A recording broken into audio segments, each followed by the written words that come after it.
Garuda Kitchen World exclusive stainless steel సామాన్లు wholesale and retail Aziz Plaza in Hyderabad. నమస్తే, welcome to Suman TV.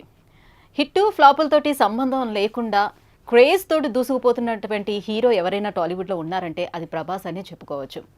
అయితే ప్రశాంత్ నీల్ దర్శకత్వంలో ప్రభాస్ కాంబినేషన్లో రాబోతున్నటువంటి సినిమా సలార్ ఈ నెల 22న రిలీజ్ కాబోతున్నటువంటి నేపథ్యంలో ఈ సలార్ మూవీ ఏ రకంగా ఉండబోతుంది, మళ్ళీ ప్రభాస్కి బ్రేక్ వచ్చే అవకాశం ఎంతవరకు ఉంటుంది, ఈ విషయాలపై మాట్లాడేందుకు మనతో పాటు ఉన్నారు సినీ విశ్లేషకులు ప్రభు గారు.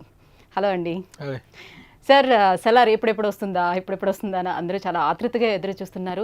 సో గతంలో వచ్చినటువంటి సినిమాలు కొంచెం యావరేజ్గా ఆడిన నేపథ్యంలో ఈసారి మంచి బ్రేక్ వస్తుందా సలార్తో? ఎందుకనంటే ప్రశాంత్ నీల్ చాలా హిట్స్ కొట్టి ఉన్నాడు కాబట్టి, సో ఆయన దర్శకత్వంలో వస్తున్నటువంటి మూవీ కాబట్టి, సో మన ప్రభాస్కి బ్రేక్ దొరికే అవకాశం ఉందా? నిన్న మనకి మీడియా సమావేశంలో కూడా తను మాట్లాడడం జరిగింది సలార్ మూవీ గురించి. ఆ మాటల సారాంశం ఏంటి? December 22 the most awaited day. Prabhas previous films అంటే అన్నీ డిసప్పాయింట్ చేయలేదు, కానీ సాహో నార్త్లో చాలా బాగా ఆడింది, చాలా పెద్ద హిట్ నార్త్లో. ఇక్కడ కొంచెం డిసప్పాయింట్ చేసిన తర్వాత వచ్చినటువంటి రాధేశ్యామ్ కానీ ఆదిపురుష్ కానీ డిసప్పాయింట్ చేసినటువంటి ఇదిలో ఇప్పుడు వస్తున్న ఈ సినిమా మీద ముఖ్యంగా ప్రశాంత్ నీల్ కాంబినేషన్ మీద చాలా ఎక్స్పెక్టేషన్స్ ఉన్నాయి ఇద్దరు కాంబినేషన్ మీద. అందులో ప్రభాస్ లుక్ అండ్ ఫీల్ కూడా చాలా డిఫరెంట్గా మారిపోయింది. ఈ tried his maximum best to give a different output అనేటువంటిది మనకు కనిపిస్తుంది ట్రైలర్లో కానీ. తను ఫస్ట్ టైం నిన్న ఓపెన్ అవ్వటం అనేటువంటి జరిగింది మీడియాతోటి. దాంతో ఇచ్చినటువంటి అవుట్పుట్ ఏంటంటే అవుట్పుట్గా కథగా ఏం బయట పెట్టలేదు, ఏమాత్రం క్యారెక్టర్స్ గురించి కానీ దాంట్లో ఉన్నటువంటి డెప్త్ల గురించి మాత్రం ఏం బయట పెట్టలేదు. But the way how they worked out for the film, సినిమాకి ఎంత ఇదిగా వర్క్ చేసాము, ఎంత కష్టపడ్డాము, కష్టం ఎక్స్ట్రా స్ట్రెయిన్ ఏం తీసుకోలేదు, కానీ కేవలం కొంత బాడీ మజిలీగా తయారు చేసుకోవడానికి మాత్రం కొంత వర్క్ చేశాను తప్ప మిగతా అంతా కూడా చాలా ఇదిగా చేశాను. అంటే మేము సెట్లో వర్క్ చేసిన విధానాన్ని బట్టే హౌ ఫ్రెండ్లీ పోయారు. నేను యాక్చువల్గా షూటింగ్కి ఎంత ఇదిగా ఎదురు చూసానో ప్రశాంత్ నీల్తో వర్క్ చేయటాన్ని అంత ఇదిగా ఎంజాయ్ చేశాను నేను చెప్పుకొచ్చడం. ఎందుకంటే ఇలాంటి వర్కింగ్ అట్మాస్ఫియర్ ఎప్పుడైతే ఉంటుందో అవుట్పుట్లో కూడా ఆ డిఫరెన్స్ కనిపిస్తుంది. కోర్స్ కంటెంట్లో వెయిట్ ఉండాలి దేనికైనా సరే. కంటెంట్లో వెయిట్ లేకుండా ఈ డైరెక్టర్ మేము ఎంతో ఫ్రెండ్లీగా ఉన్నాం, చాలా ఇదిగా చేసామంటే వర్కౌట్ కాదు. కంటెంట్లో వెయిట్ ఉండటం ఒకటి, డైరెక్టర్కి హీరోకి మధ్య కూడా ఆ కొలాబరేషన్, ఇది ఈక్వల్ ఇది ఒకటి షేరింగ్ అనేటువంటిది ఉండటం కూడా చాలా అవసరం. ఆ పాయింట్ ఆఫ్ వ్యూలో ప్రశాంత్ నీల్ డైరెక్ట్ చేసినటువంటి సినిమాలు అన్నింటిలో కూడా ఆ బ్లాక్ అనేది వదిలిపెట్టాడు, అంటే ఆ బొగ్గ అనేది వదిలిపెట్టడం లేదు. ఈ సినిమాలో కూడా అలాగే కనిపించబోతుందా? సో ఇలాంటి మీమ్స్ కూడా మనం చూస్తూ వస్తున్నాం. అవునవును, ఆ బ్లాక్ షేడింగ్ అనేటువంటిది ఒక కొత్త ఫార్మేట్, మరి అది చేసి సక్సెస్ అయ్యాడు దాంట్లో. అయితే కేవలం బ్లాక్ ఇదిగా చేయటం అనేది కాకుండా that is one type of colour pattern, వాళ్ళు చేయించుకున్నటువంటి కలర్ ప్యాటర్న్. దాంట్లో ఇలాంటప్పుడు ఏమవుతుంది, చాలా వరకు ఇమోషన్స్ తీసుకునేటప్పుడు మాత్రం ఏదైనా ఇమోషన్స్ కానీ క్లోజప్ షాట్స్ వీటిల్లో ఒక drama, melodrama, emotional drama ఎప్పుడైతే రిక్వైర్డో అక్కడ మాత్రం ద లైటింగ్ ప్యాటర్న్ అనేటువంటిది పర్ఫెక్ట్గా ఎంతవరకు కావాలో అంతవరకు ఉంటుంది. కానీ బ్లాక్ షేడ్ అనేటువంటిది తనకు నచ్చినటువంటి ఒక కలర్ ప్యాటర్న్ అది. అంటే అది కూడా కథ తీసుకున్న కథలో ఉండేటువంటి డెప్త్ను బట్టే ప్యాటర్న్ అనేటువంటిది సెలెక్ట్ చేసుకోవడం జరుగుతుంది.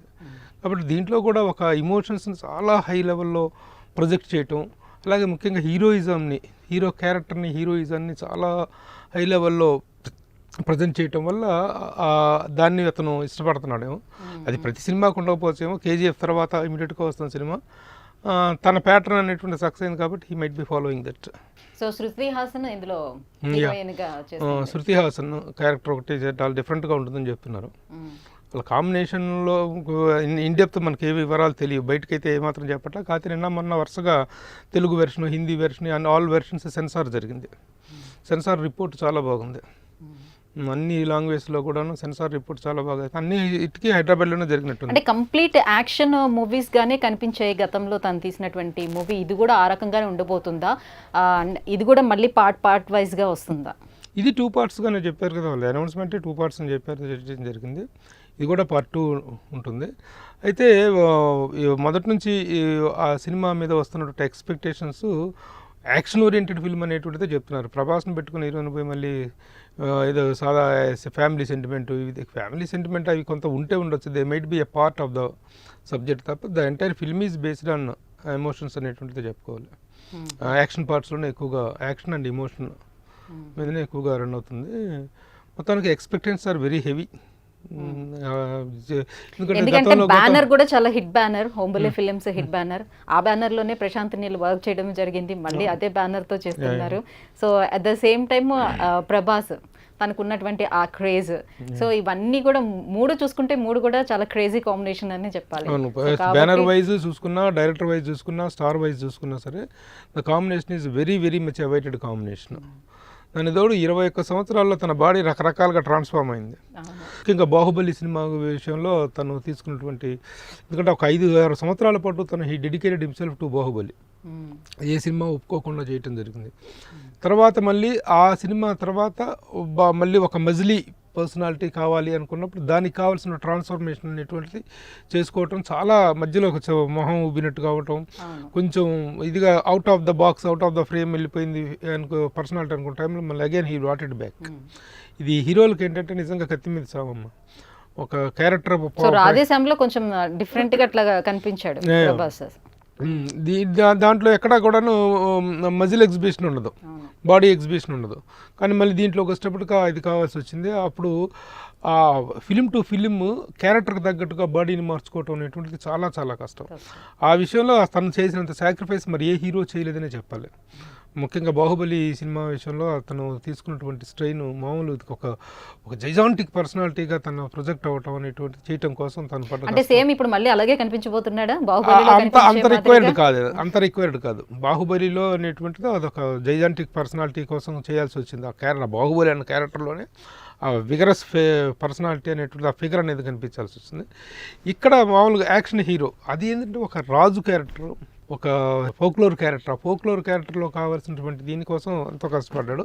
మళ్ళీ తర్వాత ఈ డిడ్ ప్లెయిన్ ఫిలిమ్స్ చేయడం జరిగింది. మొత్తం వచ్చిన సాహో తప్పితే రాధేశ్యామ్ కానీ ఆదిపురుష్ కానీ ఆ రెండు కూడాను బాడీని అంతగా స్ట్రెయిన్ చేయాల్సినటువంటి అవసరం లేదు. మళ్ళీ అగైన్ దీనికి కొంత ఆ స్ట్రెయిన్, ఆ ఎగ్జిబిషన్ అవసరమైంది కాబట్టి దానికి తగ్గట్టుగా అంతగా బాహుబలి అంతగా టోటల్ ట్రాన్స్ఫర్మేషన్ అనేటువంటిది కాదు, కానీ దీనికి హీ వర్క్డ్ ఏ లాట్. తనకి ఎందుకంటే తనకు జిమ్ చేసినప్పుడు వాళ్ళు తన కోచ్ వాళ్ళు కొంతమంది తెలిసిన వాళ్ళు ఉన్నారు, వాళ్ళు కూడా చెప్పటం అనమాట ఎంత స్ట్రెయిన్ తీసుకుంటాడు. క్యారెక్టర్ అంటే ప్రతి క్యారెక్టర్కి విపరీతంగా పెంచేయటం అనేటువంటిది క్యారెక్టర్ డిమాండ్ చేస్తుంది. డిమాండ్ చేసిన వరకు బాడీని తగ్గాలంటే తగ్గటం, పెరగాలంటే పెరగటం, బాడీని సినిమా టు సినిమా హింస పెట్టడం అనేటువంటిది మాండేటరీ అయిపోయింది ఈ రోజుల్లో.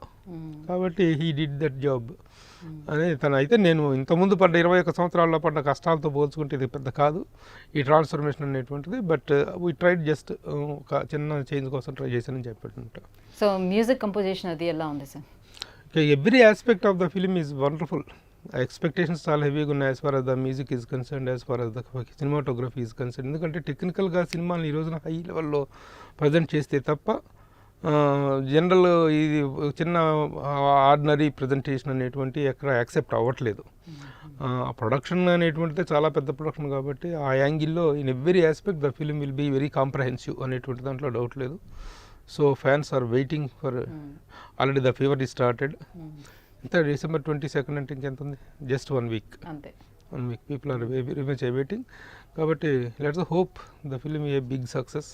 అంటే ఇప్పటిదాకా వచ్చిన సినిమాలు యాక్చువల్గా కలెక్షన్స్ వైజు అటు స్టామినా వైపు కనుక చేసుకుంటే రాధేశ్యామ్కి వచ్చిన ఓపెనింగ్స్ కానీ ఆదిపురుషుకి వచ్చిన ఓపెనింగ్స్ కానీ తక్కువ ఓపెనింగ్స్ ఏం కావు, కానీ అవి చాలవు. వాటన్నిటిని ఆ డిసప్పాయింట్మెంట్స్లో నుంచి ఒక అద్భుతమైన హైప్ ఈ సినిమాకి వచ్చింది. కాబట్టి ఆ రేంజ్లోనే వరల్డ్ వైడ్ మార్కెట్ అనేటువంటిది, వరల్డ్ వైడ్ బిజినెస్ అనేటువంటిది జరుగుతుంది. It is going to become a very big release all over the globe. Right, thank you so much sir ఈ సినిమా గురించి మీ అనాలిసిస్ తెలియజేసినందుకు. అండ్ వి హోప్ డెఫినెట్గా ఈసారి ప్రభాస్కి మంచి బ్రేక్ వస్తుంది అండ్ సూపర్ హిట్ అవ్వాలి మూవీ అని. ఎందుకంటే పాన్ ఇండియా స్టార్ అనేటువంటి దానికి ఈ మధ్య కాలంలో ఫస్ట్ డెఫినేషన్గా నిలిచినటువంటి వ్యక్తి తను. సినిమాకు ఒక pan India look and pan India width అనేటువంటిది రావడంలో Prabhas played a vital role. కాబట్టి ఇప్పుడు వచ్చేటువంటిది కూడా ఈ పాన్ ఇండియా రేంజ్ దాటి పాన్ వరల్డ్ రేంజ్లో కూడా it is going to become a big hit అనేటువంటిది ఎక్స్పెక్టేషన్స్. ద ఫిల్మీ పండితులు చెప్తుంటుంది అదే. చాలా చాలా యాంగ్షియస్గా the entire media is waiting, the public is waiting, the trade is waiting, film trade is waiting. So let's hope the best. Thank you.